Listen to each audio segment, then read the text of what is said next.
കൂടുതൽ വീഡിയോകൾക്കായി channel subscribe ചെയ്യുക. നിങ്ങളുടെ വിലയേറിയ അഭിപ്രായങ്ങൾ നിർദ്ദേശങ്ങൾ കമന്റ് ചെയ്യൂ. നൽകുന്ന ദേശാധിനാഥനായി കുടികൊള്ളുന്ന അത്യുത്തര കേരളത്തിലെ ചരിത്ര പ്രസിദ്ധവും പൗരാണികവുമായ ക്ഷേത്രങ്ങളിലൊന്നാണ് ശ്രീ മടിയൻകൂട്. കോലത്തിരിയുടെ 140 തെയ്യക്കോലങ്ങൾക്കും 6 പരദേവതകൾക്കും സ്ഥാനം, പള്ളിയറ, മാടം, മുന്ത്യം, എട എന്നിവ നൽകി ആദരിച്ച് വിളക്കും കുടിയിലെയും പരമപൂജാശയനവും നൽകിയ മഹിത സ്ഥാനം. നാനാത്വത്തിൽ ഏകത്വം ദർശിക്കുന്ന മഹിതമായൊരു സംസ്കാരത്തിന്റെ നേർസാക്ഷ്യമായി പ്രൗഢിയോടെ തലയുയർത്തി നിൽക്കുന്ന ശ്രീ മടിയൻകുലം ക്ഷേത്രത്തിന്റെ തിരുവരങ്ങിലേക്ക് ഏവർക്കും ഭക്തിയാദരപൂർവ്വം സ്വാഗതം. ദേശാധിനാഥനായി കുടികൊള്ളുന്ന അത്യുത്തര കേരളത്തിലെ ചരിത്ര പ്രസിദ്ധവും പൗരാണികവുമായ ക്ഷേത്രങ്ങളിലൊന്നാണ് ശ്രീ മടിയൻകൂട്. കോലത്തിരിയുടെ 140 തെയ്യക്കോലങ്ങൾക്കും 6 പരദേവതകൾക്കും സ്ഥാനം, പള്ളിയറ, മാടം, മുന്ത്യം, എട എന്നിവ നൽകി ആദരിച്ച് വിളക്കും കുടിയിലെയും പരമപൂജാശയനവും നൽകിയ മഹിത സ്ഥാനം. നാനാത്വത്തിൽ ഏകത്വം ദർശിക്കുന്ന മഹിതമായൊരു സംസ്കാരത്തിന്റെ നേർസാക്ഷ്യമായി പ്രൗഢിയോടെ തലയുയർത്തി നിൽക്കുന്ന ശ്രീ മടിയൻകുലം ക്ഷേത്രത്തിന്റെ തിരുവരങ്ങിലേക്ക് ഏവർക്കും ഭക്തിയാദരപൂർവ്വം സ്വാഗതം.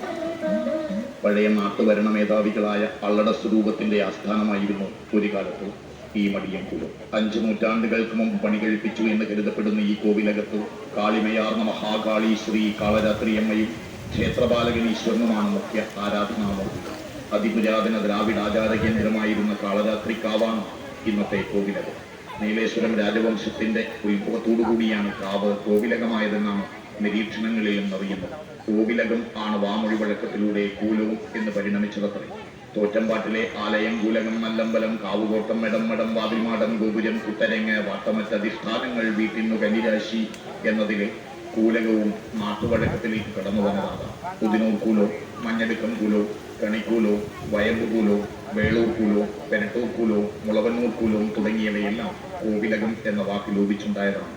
ഒരു കാലത്ത് അള്ളടം നാടിന്റെ ഭരണകേന്ദ്രം ഈ മടിയൻ കോവിലകമായിരുന്നു. മറ്റു ക്ഷേത്രങ്ങളിൽ നിന്ന് വ്യത്യസ്തമാണ് ഇവിടുത്തെ ആരാധനാക്രമം. പൂജാരികളായ വടക്കൻ ബ്രാഹ്മണരോടൊപ്പം മണിയാണി സമുദായത്തിൽപ്പെട്ടവരും ഇവിടെ നിത്യപൂജ നടത്തുന്നു. നൂറ്റാണ്ടുകൾക്ക് മുമ്പ് തന്നെ ഉത്സവ ദിനങ്ങളിൽ അവർണർക്ക് ഇവിടെ ക്ഷേത്രപ്രവേശനം അനുവദിക്കപ്പെട്ടിരുന്നു. അക്കാലത്ത് ഈ മഹിത സന്നിധി ആസ്ഥാനമാക്കി അല്ലോഹലൻ എന്ന നാടുവാഴിയാണ് നാട് ഭരിച്ചത് എന്ന് ചരിത്ര പുസ്തകങ്ങൾ സാക്ഷ്യപ്പെടുത്തുന്നു. തെക്ക് ഒളവറപ്പുഴ മുതൽ വടക്ക് ചിത്താരിപ്പുഴ വരെ വ്യാപിച്ചിരുന്ന നാട്ടുരാജ്യമായിരുന്നു അള്ളട. നീലേശ്വരം രാജവംശത്തിന്റെ മറ്റൊരു പേരായിരുന്നു അള്ളട സ്വരൂപം.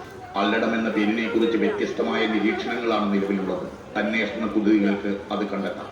സാമൂതിരി കോവിലകത്തെ ഒരു രാജകുമാരി കോലസ്വരൂപത്തിലെ രാജകുമാരനും തമ്മിലുള്ള പ്രേമബന്ധത്തിന്റെ അനന്തരഫലമായാണ് അള്ളട സ്വരൂപം ഉത്ഭവിച്ചതെന്ന വസ്തുതയെക്കുറിച്ച് സ്വരൂപ വിചാരത്തിൽ നിന്ന് നമുക്ക് മനസ്സിലാക്കാം.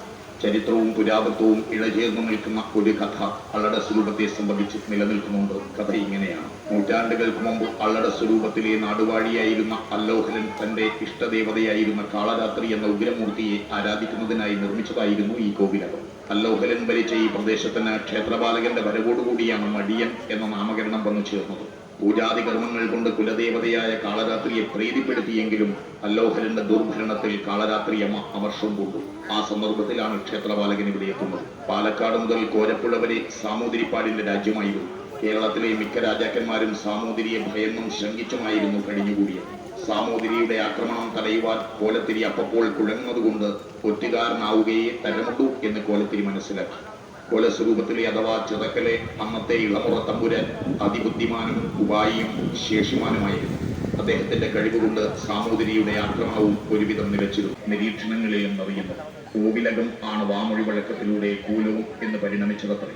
തോറ്റമ്പാട്ടിലെ ആലയം, കൂലകം, നല്ലമ്പലം, കാവുകോട്ടം, മെടം, വാതിൽമാടം, ഗോപുരം, കുത്തരങ്ങ്, വാട്ടമറ്റധിഷ്ഠാനങ്ങൾ, വീട്ടിന്നു കന്നിരാശി എന്നതിലെ കൂലകവും നാട്ടുവഴക്കത്തിലേക്ക് കടന്നു വന്നതാകാം. പുതിനൂർ കൂലോ, മഞ്ഞടുക്കം കൂലോ, കണിക്കൂലോ, വയമ്പ് കൂലോ, വേളൂർ കൂലോ, പെരട്ടൂർ കൂലോ, മുളവന്നൂർ കൂലോ തുടങ്ങിയവയെല്ലാം കോവിലകം എന്ന വാക്ക് ലോപിച്ചുണ്ടായതാണ്. ഒരു കാലത്ത് അള്ളടം നാടിന്റെ ഭരണകേന്ദ്രം ഈ മടിയൻ കോവിലകമായിരുന്നു. മറ്റു ക്ഷേത്രങ്ങളിൽ നിന്ന് വ്യത്യസ്തമാണ് ഇവിടുത്തെ ആരാധനാക്രമം. പൂജാരികളായ വടക്കൻ ബ്രാഹ്മണരോടൊപ്പം മണിയാണി സമുദായത്തിൽപ്പെട്ടവരും ഇവിടെ നിത്യപൂജ നടത്തുന്നു. നൂറ്റാണ്ടുകൾക്ക് മുമ്പ് തന്നെ ഉത്സവ ദിനങ്ങളിൽ അവർണർക്ക് ഇവിടെ ക്ഷേത്രപ്രവേശനം അനുവദിക്കപ്പെട്ടിരുന്നു. അക്കാലത്ത് ഈ മഹിത സന്നിധി ആസ്ഥാനമാക്കി അല്ലോഹലൻ എന്ന നാടുവാഴിയാണ് നാട് ഭരിച്ചത് എന്ന് ചരിത്ര പുസ്തകങ്ങൾ സാക്ഷ്യപ്പെടുത്തുന്നു. തെക്ക് ഒളവറപ്പുഴ മുതൽ വടക്ക് ചിത്താരിപ്പുഴ വരെ വ്യാപിച്ചിരുന്ന നാട്ടുരാജ്യമായിരുന്നു അള്ളട. നീലേശ്വരം രാജവംശത്തിന്റെ മറ്റൊരു പേരായിരുന്നു അള്ളട സ്വരൂപം. അള്ളടം എന്ന പേരിനെ കുറിച്ച് വ്യത്യസ്തമായ നിരീക്ഷണങ്ങളാണ് നിലവിലുള്ളത്. അന്വേഷണ കുതുകികൾക്ക് അത് കണ്ടെത്താം. സാമൂതിരി കോവിലകത്തെ ഒരു രാജകുമാരിയും കോലസ്വരൂപത്തിലെ രാജകുമാരനും തമ്മിലുള്ള പ്രേമബന്ധത്തിന്റെ അനന്തരഫലമായാണ് അള്ളട സ്വരൂപം ഉത്ഭവിച്ചതെന്ന വസ്തുതയെക്കുറിച്ച് സ്വരൂപ വിചാരത്തിൽ നിന്ന് നമുക്ക് മനസ്സിലാക്കാം. ചരിത്രവും പുരാതത്വവും ഇഴചേർന്നു നിൽക്കുന്ന ഒരു കഥ അള്ളട സ്വരൂപത്തെ സംബന്ധിച്ച് നിലനിൽക്കുന്നുണ്ട്. കഥ ഇങ്ങനെയാണ്. നൂറ്റാണ്ടുകൾക്ക് മുമ്പ് അള്ളട സ്വരൂപത്തിലെ നാടുവാഴിയായിരുന്ന അല്ലോഹലൻ തന്റെ ഇഷ്ടദേവതയായിരുന്ന കാളരാത്രി എന്ന ഉഗ്രമൂർത്തിയെ ആരാധിക്കുന്നതിനായി നിർമ്മിച്ചതായിരുന്നു ഈ കോവിലകം. അല്ലോഹലൻ ഭരിച്ച ഈ പ്രദേശത്തിന് ക്ഷേത്രപാലകന്റെ വരവോടുകൂടിയാണ് മടിയൻ എന്ന നാമകരണം വന്നു ചേർന്നത്. പൂജാതി കർമ്മങ്ങൾ കൊണ്ട് കുലദേവതയായ കാളരാത്രിയെ പ്രീതിപ്പെടുത്തിയെങ്കിലും അല്ലോഹലന്റെ ദുർഭരണത്തിൽ കാളരാത്രി അമ്മ അമർഷം കൊണ്ടു. ആ സന്ദർഭത്തിലാണ് ക്ഷേത്രപാലകൻ ഇവിടെ എത്തുന്നത്. പാലക്കാട് മുതൽ കോരപ്പുഴ വരെ സാമൂതിരിപ്പാടിന്റെ രാജ്യമായിരുന്നു. കേരളത്തിലെ മിക്ക രാജാക്കന്മാരും സാമൂതിരിയെ ഭയന്നും ശങ്കിച്ചുമായിരുന്നു കഴിഞ്ഞുകൂടിയത്. സാമൂതിരിയുടെ ആക്രമണം തടയുവാൻ കോലത്തിരി അപ്പോൾ കുഴങ്ങുന്നതുകൊണ്ട് ഒറ്റുകാരനാവുകയെ തരമുള്ളൂ എന്ന് കോലത്തിരി മനസ്സിലാക്കി. കോലസ്വരൂപത്തിലെ അഥവാ ചിറക്കലെ അന്നത്തെ ഇളമുറ തമ്പുരാൻ അതിബുദ്ധിമാനും ഉപായിയും ശേഷിമാനുമായിരുന്നു. അദ്ദേഹത്തിന്റെ കഴിവുകൊണ്ട് സാമൂതിരിയുടെ ആക്രമണവും ഒരുവിധം നിലച്ചിരുന്നു. ഇളമുറ തമ്പുരാൻ ഒരു നമ്പൂതിരിയായി വേഷം മാറി നേരെ തെക്കൻ ദിക്കിലേക്ക് യാത്ര ചെയ്തു. അവിടെയുള്ള നമ്പൂതിരിമാരുടെ ഇടയിൽ സംഘടിച്ചും മറ്റുള്ളവരെ വശീകരിച്ചും വിശ്വസിപ്പിച്ചും സഞ്ചരിച്ച് ക്രമേണ കോഴിക്കോട്ട് അവിടുത്തെ മേൽവിചാരക്കാരെ സ്വാധീനിച്ച് കോവിലകത്തെ അന്വേഷകരിൽ ഒരാളായി. ഏറെ താമസിയാതെ തന്നെ സാമൂതിരിയുടെ വിദൂഷകന്മാരിൽ പ്രധാനിയുമായി. ഒടുവിൽ കോവിലകത്തെ മേൽനോട്ടക്കാരിൽ ഉയർന്ന ആളായി മാറിയ നമ്പൂതിരിയുടെ വിശാല ബുദ്ധിയും സാമർഥ്യവും കണ്ട് സന്തോഷിച്ച മഹാരാജാവ് അദ്ദേഹത്തെ തന്റെ അനന്തരവളുടെ ഭർത്താവായി വാഴിച്ചു. കോവിലകത്തെ ബന്ധുത്വം കൂടിയായപ്പോൾ അവിടുത്തെ ഗൂഢവൃത്തികൾ മനസ്സിലാക്കി അതെല്ലാം യഥാസമയം ചാരന്മാർ മുഖേന കോലത്തിരിയെ അറിയിച്ചുകൊണ്ടിരുന്നു ഇളമുറ തമ്പുരാൻ. ഇതിനിടയിൽ നമ്പൂതിരിയുടെ സഹധർമ്മിണി ഗർഭിണിയായി. ഈ അവസരത്തിൽ ഒരു നാൾ കുളിക്കാനിറങ്ങിയ നമ്പൂതിരി അപ്രത്യക്ഷമായത്രേ. സാമൂതിരിയും അനന്തരങ്ങളും ഇതിൽ വല്ലാതെ ദുഃഖിച്ചു. സാമൂതിരിയുടെ ആൾക്കാർ സകല ദിക്കുകളിൽ അന്വേഷിച്ചുവെങ്കിലും നമ്പൂതിരിയെ കണ്ടെത്താനായില്ല. നാടുവാഴുന്ന രാജാവിന്റെ അനന്തരവൾക്കും എങ്ങനെന്നോ വന്ന ഒരാളുമായുണ്ടായ സമ്പർക്കം എന്ന കുറവായി.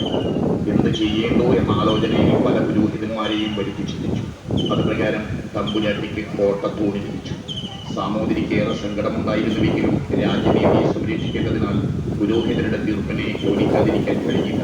തമ്പുരാട്ടിയാകട്ടെ കഠിനമായ വ്യഥയോടും നിരാശയോടും കൂടി തന്റെ കുടുംബ പരദേവതയായ ശ്രീ ക്ഷേത്രപാലകനെ തന്നെ ശരണം പ്രാപിച്ചു അധിക സമയവും നിരാഹാരവ്രതത്തോടെ കഴിച്ചുകൂട്ടി. ഒട്ടും ഭയപ്പെടേണ്ടതില്ലെന്നും നല്ലതേ വരൂ, എല്ലായിടത്തും തന്റെ സാന്നിധ്യമുണ്ടാവുമെന്നും തമ്പുരാട്ടിയെ സ്വപ്നത്തിൽ ദേവൻ സമാധാനിപ്പിച്ചു. പുരോഹിതന്മാരുടെ തീർപ്പനുസരിച്ച് ഓട്ടത്തോണിയിൽ ഗർഭിണിയായ തമ്പുരാട്ടിയെയും ഒരനന്തരവളെയും ഇരുത്തി പടിഞ്ഞാറൻ സമുദ്രത്തിലേക്ക് ഒഴുക്കിവിട്ടു. ഈ സമയത്ത് കോലത്തിരി ഇളയ തമ്പുരാൻ മൂത്ത തമ്പുരാന്റെ മരണവിവരമറിഞ്ഞ് ചിറക്കൽ കോവിലകത്തേക്ക് പോയതായിരുന്നു. കോവിലകത്തെത്തി വേണ്ടുന്ന കാര്യങ്ങൾ നിർവഹിച്ചു. തന്റെ ധർമ്മപത്നിയെക്കുറിച്ച് ചിന്താകുലനായ തമ്പുരാൻ കോഴിക്കോട് നടക്കുന്ന വിവരങ്ങൾ അറിയാൻ വിദഗ്ധരായ ഒറ്റുകാരെ ഏർപ്പാടാക്കി. അല്പദിവസം കഴിഞ്ഞപ്പോൾ വാദ്യാന്മാരുടെ തീർപ്പും ഓട്ടത്തോണിയിൽ ഒഴുകുന്നതും അറിഞ്ഞപ്പോൾ തമ്പുരാന് കലശലായ വ്യസനമുണ്ടായി. അഴീക്കൽ കടപ്പുറത്ത് നിന്നും ഏറ്റവും സമർത്ഥരായ തോണിക്കാരെ വരുത്തി കോഴിക്കോട് കടപ്പുറത്തും സമുദ്രത്തിലും പതിയാതിരിക്കാൻ ഏൽപ്പിക്കുകയും ചെയ്തു. തമ്പുരാന് സംഭവിച്ച ഈ പശ്ചാത്താപം അക്കാലത്ത് അസാമാന്യനാണെന്ന് പേര് കേട്ട ഒരു യതിവര്യനെ കണ്ട് വ്യസനപൂർവ്വം അറിയിച്ചു. ഒരു മണ്ഡലകാലം ഗണപതിയെ ശരണീകരിച്ച് ഹോമം നടത്തുകയും ചെയ്തു. 41-ാം ദിവസം വളപട്ടണം അഴിമുഖത്ത് സന്നാഹത്തോടുകൂടി തമ്പുരാൻ ചെന്നു. അവിടെ തമ്പുരാട്ടിയും തോണിക്കാരും എത്തിയിരുന്നു. അത്യന്തം സന്തോഷിച്ച തമ്പുരാൻ ഈശ്വരകാരുണ്യത്തെ വാഴ്ത്തി. അങ്ങനെ ചിറക്കൽ കോവിലകത്ത് വെച്ച് അവർക്കൊരു കുട്ടി പിറക്കുകയും കുട്ടിക്ക് പുല്ലഞ്ചേരി എന്ന നാമകരണം നടത്തുകയും ചെയ്തു. പിന്നീട് തമ്പുരാട്ടിക്ക് ക്ഷേത്രപാലകനോടുള്ള ഭക്തിവിശ്വാസം വർദ്ധിച്ചു വന്നു. തമ്പുരാട്ടിയുടെ ഉത്ഗതിക്കായി ക്ഷേത്രപാലകൻ പയ്യന്നൂർ പെരുമാളുടെ സന്നിധിയിൽ ഒരു വ്യാഴവട്ടക്കാലം, അതായത് 12 കൊല്ലം തപസ് ചെയ്തു. പെരുമാളിനെ സന്തോഷിപ്പിച്ച ദേവൻ അള്ളട നാട്ടിൽ കഴിയാൻ അനുവാദം വാങ്ങി പെരുമാൾക്ക് അപ്പവും പൂവും എത്തിക്കും. അള്ളടം മുക്കാടം നാട് കൈക്കലാക്കാനുള്ള ഉദ്ദേശത്തിന്മേൽ ക്ഷേത്രപാലകൻ, വൈരജാതൻ, ശാസ്താവ് എന്നീ 3 ദൈവങ്ങളും അക്കാലത്ത് നെടിയിരിപ്പ് സ്വരൂപത്തിൽ നിന്ന് വടക്കോട്ട് തിരികെ യാത്ര ചെയ്തു. പ്രകൃതി വിരോധമായ സംസാരമോ പ്രവൃത്തിയോ കാണുന്നിടത്തു നിന്നും മടങ്ങണമെന്ന് നിശ്ചയിച്ചായിരുന്നു യാത്ര ആരംഭിച്ചത്. അങ്ങനെ അവർ ചന്ദ്രഗിരി പുഴ കടന്നുവെന്നും അപ്പോൾ അവിടങ്ങളിൽ അപ്പനെ അമ്മ എന്നും അമ്മയെ അപ്പനെന്നും വിളിക്കുന്നത് കേട്ടപ്പോൾ അവർ തെക്കോട്ട് തന്നെ മടങ്ങിയെന്നും പറയുന്നു. കീഴൂർ പുഴയുടെ തെക്കേ തീരം ശാസ്താവിനെ ആകർഷിക്കുകയും അവിടെ തങ്ങാൻ പ്രേരിപ്പിക്കുകയും ചെയ്തു. അങ്ങനെ കീഴൂർ ശ്രീ ധർമ്മശാസ്താ ക്ഷേത്രമുണ്ടായി. ക്ഷേത്രപാലകനും വൈരജാതനും യാത്ര തുടർന്നു. അല്ലോഹരന്റെ കോവിലകത്തിന് തൊട്ട് പടിഞ്ഞാറായി സ്ഥിതി ചെയ്യുന്ന ആൽമരത്തിന് ചുറ്റുമുള്ള കൽത്തറയിൽ അവർ ഇരുന്നു. രണ്ടുപേരും അല്പസമയം വിശ്രമിച്ച് യാത്ര തുടരാനായിരുന്നു തീരുമാനിച്ചിരുന്നത്. എന്നാൽ കാളരാത്രിയമ്മയുടെ ഇഷ്ട നൈവേദ്യത്തിന്റെ വാസനയിൽ ഭ്രമിച്ച ക്ഷേത്രപാലകന് അവിടം വിടുവാൻ തോന്നിയില്ല. ഇനി ഞാൻ യാത്രക്കില്ല എന്ന് ക്ഷേത്രപാലകൻ വൈരജാതനോട് പറഞ്ഞു.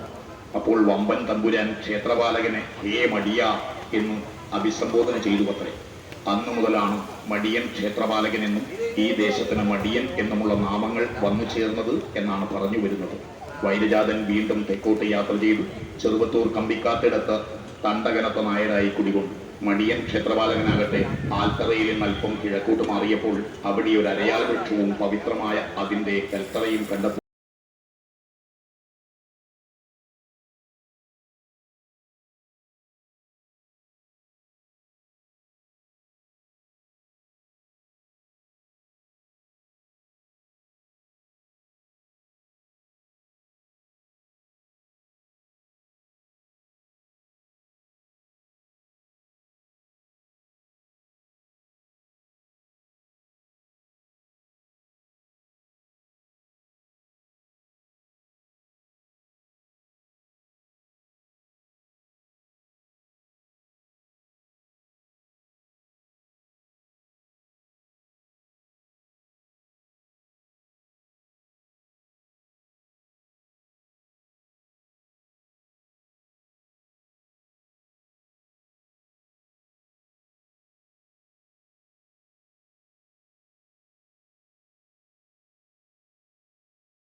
കോപിഷ്ഠയായ കാളരാത്രി അമ്മയുടെ മുന്നിലേക്ക് കൈകാലിട്ടടിക്കുന്ന കുട്ടിയായി മുക്കണ്ണൻ തിരുമകനെ കിടത്തിയത്രേ.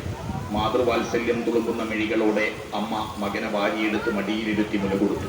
മടിയിലിരുത്തിയതിനാൽ മടിയനായി എന്നും ഒരു കഥ പറഞ്ഞു വരുന്നുണ്ട്. മടിയിലിരുന്ന് മുലകുടിച്ചുവെങ്കിലും ആ അമ്മ മകനോട് ഓ പുറത്ത് എന്ന് പറഞ്ഞതുകൊണ്ടാണ് ക്ഷേത്രപാലകന്റെ സ്ഥാനം നാലമ്പലത്തിന് പുറത്തായത്. പെരുമാളുടെ അനുഗ്രഹത്തോടെ പള്ളടം നാട്ടിലെ ദുഷ്ടശക്തികളെ നിഗ്രഹിക്കാനെത്തിയ ധീരയോദ്ധാവാണ് സാക്ഷാൽ ശിവാംശമായ ക്ഷേത്രപാലകനീശ്വരൻ. കഥയെന്തായാലും പോർവിളിക്കുന്ന തിന്മയെ ഉന്മൂലനം ചെയ്ത് നന്മയെ നിലനിർത്താനാണ് കാളരാത്രിയമ്മയും ക്ഷേത്രപാലകനീശ്വരനും ഈ മണ്ണിൽ അവതരിച്ചെത്തിയത് എന്നതാണ് നിത്യസത്യം. ഉത്തരം കിട്ടാത്ത ഒരുപാട് ചോദ്യങ്ങൾ ബാക്കിയാക്കിക്കൊണ്ട് മാത്രമേ നമ്മുടെ രക്ഷകരായ ദേവീദേവന്മാരുടെ ചരിതം വിവരിക്കാനാകൂ എന്നത് തർക്കമറ്റ കാര്യമാണ്. ഏതായാലും നമുക്ക് നമ്മുടെ ക്ഷേത്രവും ഒപ്പം ഈ സംസ്കാരവും വരും തലമുറയ്ക്ക് കുറ്റിയേറ്റു പോകാതെ കൈമാറാനുള്ളതാണ് എന്ന വിശ്വാസത്തോടെ ഇതിനെ പരിപാലിക്കാം. അതിന് കാളരാത്രിയമ്മയും ക്ഷേത്രപാലകനീശ്വരനും നമ്മെ അനുഗ്രഹിക്കട്ടെ. ജയിക്ക ജഗദീശ്വരി, ജയിക്ക കരുണാലയെ, ജയിക്ക ശ്രീ കാളരാത്രിയമ്മേ ശരണം.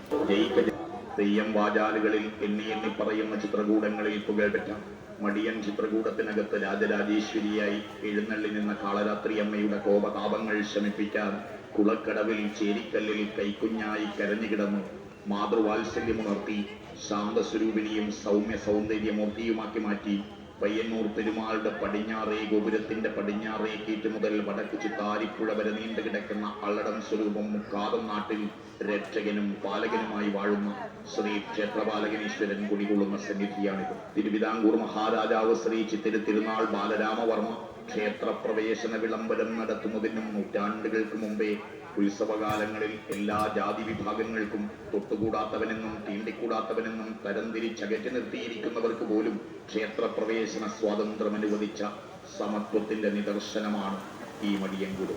അക്ഷയമായ മഹാചൈതന്യം മണിത്തൂണിൽ ആവാഹിച്ചു സാധകന് പൂജിക്കാൻ മകരകുണ്ടലങ്ങളും കിരീടവും കയ്യിൽ വരഗതായുധങ്ങളും നിരുപമ സുന്ദര സുസ്മേര മദനകാന്തിയും ഒത്തിണങ്ങിയ ചാരുവിഗ്രഹവും അലങ്കരിച്ചു വെച്ച് ഭക്തനെ അസത്യത്തിൽ നിന്നും സത്യത്തിലേക്കും ഇരുട്ടിൽ നിന്ന് വെളിച്ചത്തിലേക്കും നയിക്കുന്ന പരമദാർശനികമായ സത്യം ജ്ഞാനപ്രകാശം ചൊരിയുന്ന പവിത്ര സന്നിധിയാണ് ഈ മടിയൻകൂട്. നാനാജാതി വർഗ വർണ്ണ വിഭാഗങ്ങൾ ഒന്നിച്ചു ചേരുന്ന സമന്വയ പ്രതീകം.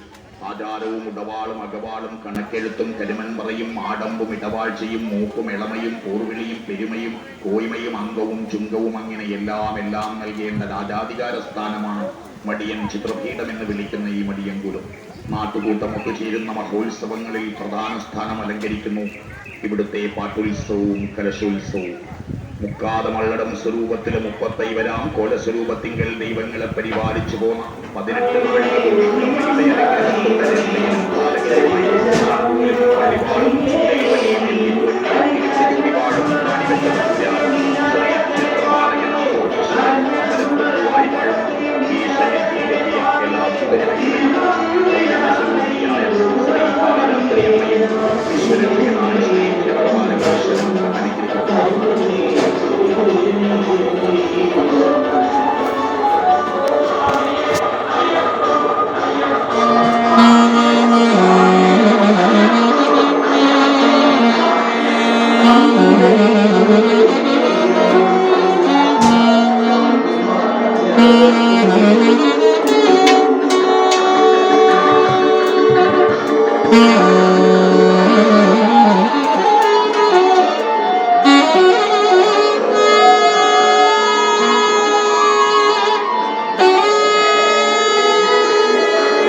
ഞങ്ങൾ